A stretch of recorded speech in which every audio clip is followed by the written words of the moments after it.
नमस्कार, मैं अशोक कुमार। निदान मैथ्स के तमाम दर्शकों का स्वागत है। आज हम लोगों के समक्ष ज्यामिति का प्रश्न है। सिद्ध करें कि वृत्त के किसी बाह्य बिंदु से वृत्त पर खींची गई स्पर्श रेखाओं की लंबाइयाँ समान होती है। हम लोग प्रश्न को सॉल्व करें उससे पहले वृत्त संबंधी जानकारी को एक बार रिमाइंड कर लें या पुनः स्मरण कर लें।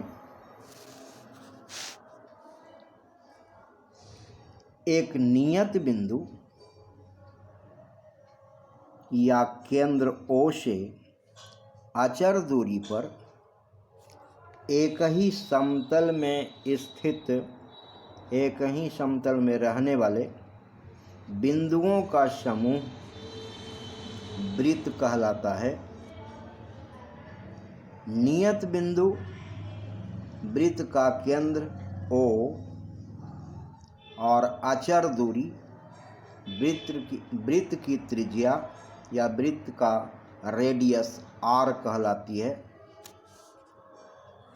वृत्त के घेरा को वृत्त की परिधि कहते हैं। वृत्त के परिधि पर स्थित किन्हीं दो बिंदुओं को मिलाने वाली सरल रेखा जीवा कहलाती है। वृत्त की सबसे बड़ी जीवा वृत्त के केंद्र से गुजरती है। वृत्त के व्यास के नाम से जानी जाती है। वृत्त का व्यास वृत्त के त्रिज्या का दुगुना होता है, अर्थात व्यास बराबर 2 गुना त्रिज्या। एक वृत्त में अनगिनत त्रिज्या हो सकती है। सभी त्रिज्याएं आपस में बराबर होती हैं। उसी प्रकार एक वृत्त में अनगिनत व्यास हो सकती है। सभी व्यास आपस में बराबर होते हैं। स्पर्श रेखा वह रेखा जो वृत्त से केवल एक ही बिंदु पर मिलती है वृत्त की स्पर्श रेखा कहलाती है। स्पर्श रेखा के स्पर्श बिंदु पर वृत्त की त्रिज्या लंब होती है, अर्थात स्पर्श रेखा और स्पर्श रेखा के स्पर्श बिंदु पर स्थित त्रिज्या के बीच का कोण समकोण होता है। अब हम आते हैं एक बार फिर से अपने प्रश्न की ओर। सिद्ध करें कि वृत्त के किसी बाह्य बिंदु से वृत्त पर खींची गई स्पर्श रेखाओं की लंबाइयाँ समान होती है। दिया है O केंद्र वाले वृत्त के बाहर स्थित बिंदु A से वृत्त पर 2 स्पर्श रेखाएं AP और AQ खींची गई है।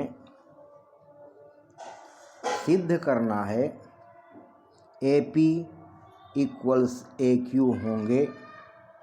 रचना या कंस्ट्रक्शन। वृत्त के केंद्र O से बिंदु P, Q और A को मिलाया। प्रूफ या प्रमाण। वृत्त के बिंदु P पर AP एक स्पर्श रेखा है और OP वृत्त की त्रिज्या है, इसलिए OP लंब AP और इसी तरह OQ लंब AQ है।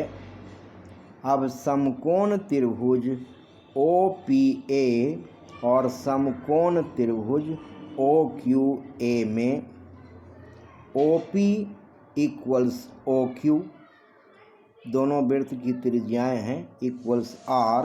एक ही वृत्त की कोई दो त्रिज्या आपस में समान होती है और दोनों समकोण त्रिभुज OPA और OQA दोनों का कर्ण उभयनिष्ठ OA है, इसलिए कर्ण OA बराबर कर्ण OA। हम जानते हैं कि दो समकोण त्रिभुजों में से एक त्रिभुज का कर्ण और कोई एक भुजा दूसरे त्रिभुज के कर्ण और संगत भुजा के बराबर हों तो दो समकोण त्रिभुज परस्पर सर्वांगसम होते हैं। इसीलिए त्रिभुज OPA सर्वांगसम त्रिभुज OQA हुआ RHS से। और जब दो त्रिभुज सर्वांगसम हैं तो उनकी संगत भुजाएं बराबर होती हैं। यहाँ त्रिभुज OPA और त्रिभुज OQA परस्पर सर्वांगसम हैं, इसलिए AP = AQ हुआ CP/CT से प्रमाणित या प्रूव्ड। प्रेजेंटेशन पसंद आने पर लाइक करना, कमेंट्स करना, प्रश्न पूछना, अपने पसंद के टॉपिक पर वीडियो की मांग करना, अपने दोस्तों को शेयर करना और यदि अब तक निदान मैथ्स को सब्सक्राइब नहीं किए हों तो सब्सक्राइब करना तो आपका हक बनता है। धन्यवाद। Thanks to all of you very much.